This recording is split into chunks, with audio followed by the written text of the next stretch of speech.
Assalamualaikum warahmatullahi wabarakatuh. Bagaimana kabar anak-anaknya? Ya, perkenalkan nama saya Walid Yusuf, NIM 12210183151. Baik, video pembelajaran hari ini teks puisi. Kompetensi dasar.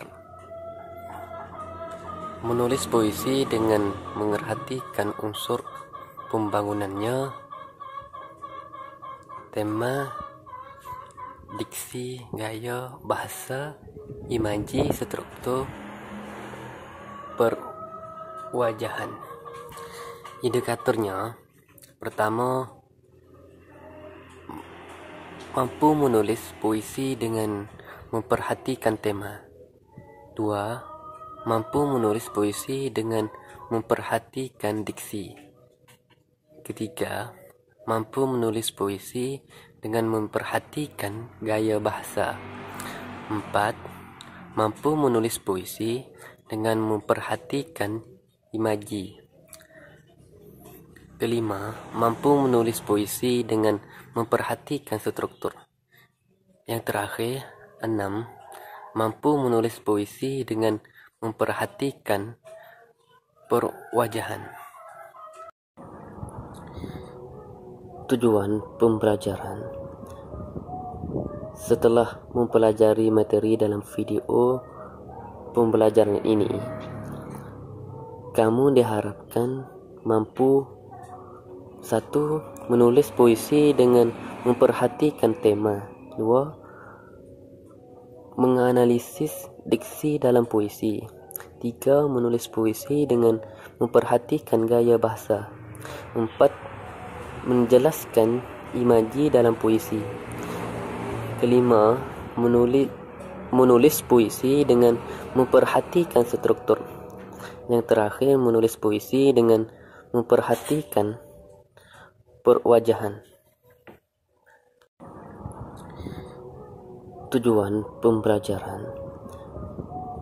Setelah mempelajari materi dalam video pembelajaran ini, kamu diharapkan mampu 1. Menulis puisi dengan memperhatikan tema. 2. Menganalisis diksi dalam puisi. 3. Menulis puisi dengan memperhatikan gaya bahasa. 4. Menjelaskan imaji dalam puisi.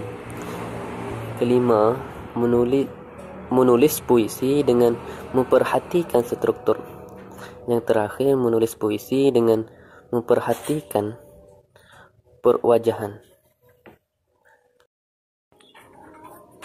Ya, apa sih puisi itu? Pengertian puisi.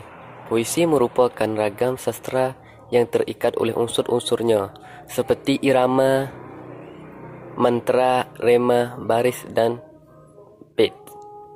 Puisi juga dapat dikatakan sebagai ungkapan emosi, imajinasi, ide, pemikiran, irama, nada, susunan kata, kata-kata, kiasan, kesan, panca indera, dan perasaan.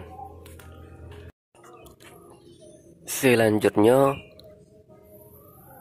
unsur-unsur pembangunan puisi terdiri dari 2. Pertama, struktur fisik. Yang kedua, struktur batin. Struktur fisik puisi adalah media untuk mengungkapkan makna yang hendak disampaikan penyair. Struktur fisik meliputi hal-hal berikut. Pertama, diksi. 2. Pencitraan. 3. Majas. 4. Rema. 5. Ritma. Yang terakhir, tipografi. Diksi adalah pilihan kata yang digunakan agar memiliki kesan indah dan dapat menyampaikan maksud penyair. 2. Pencitraan adalah susunan kata yang dapat menimbulkan khayalan atau imajinasi. Hal ini membuat pembaca seolah-olah merasa, mendengar atau melihat sewaktu yang diungkapkan penyair. Yang ketiga, majaz. Majaz adalah bahasa yang digunakan penyair untuk mengatakan sesuatu dengan cara membandingkan dengan benda atau hal lain. Majaz atau bahasa figuratif menyebabkan puisi menjadi prismatik atau memiliki banyak makna. Rima adalah persamaan atau pengulangan bunyi. Persamaan bunyi memberikan kesan merdu, indah dan mendorong suasana yang dikehendaki oleh penyair. Rema tersebut dapat berupa pengulangan bunyi konsonan dari kata-kata yang berurutan. Aliterasi, persamaan bunyi vokal dalam deretan kata asonansi, dan persamaan bunyi yang terdapat di setiap akhir baris. Rema berkaitan dengan rema, bunyi, kata, frasa, dan kalimat pada puisi. Dalam ritma muncul bunyi tinggi, rendah, panjang pendek, keras lemah yang mengalir secara teratur dengan berulang sehingga membentuk keindahan. Tipografi puisi berbentuk bait-bait yang bermula dari tepi kiri dan berakhir ke tepi kanan baris. Dan unsur-unsur yang kedua yaitu struktur batin.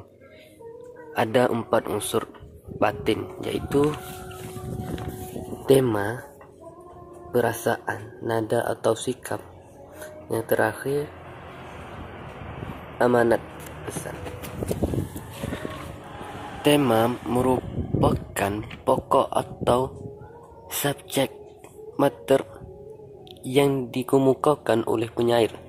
Ungkapan tersebut menjelaskan bahawa tema merupakan sebuah atmosfer, yaitu sebuah puisi. Oleh sebab itu, untuk menafsirkan tema dalam sebuah puisi harus ditafsirkan secara utuh. Perasaan penyair dalam menciptakan puisi ikut diekspresikan dan dihayati membaca. Hal ini kerana tema yang sama dapat dituturkan penyair secara berbeza dan hasil puisi yang diciptakan pun berbeza. Nada dan suasana. Nada dalam puisi disesuaikan dengan isi yang hendak disampaikan, baik itu berupa nasihat, kritik, sendirian, ungkapan perasaan atau hanya berupa cerita.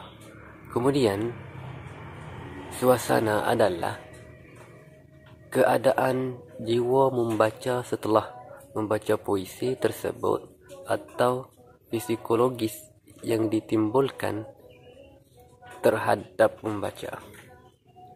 Yang terakhir, amanat, pesan. Kita dapat menelaah amanat adalah suatu puisi jika telah memahami tema, rasa dan nada pada puisi tersebut. Amanat atau pesan merupakan kesan yang ditangkap pembaca atau pendengar puisi. Amanat tersirat di balik kata-kata yang disusun dan berada di balik tema yang digunakan.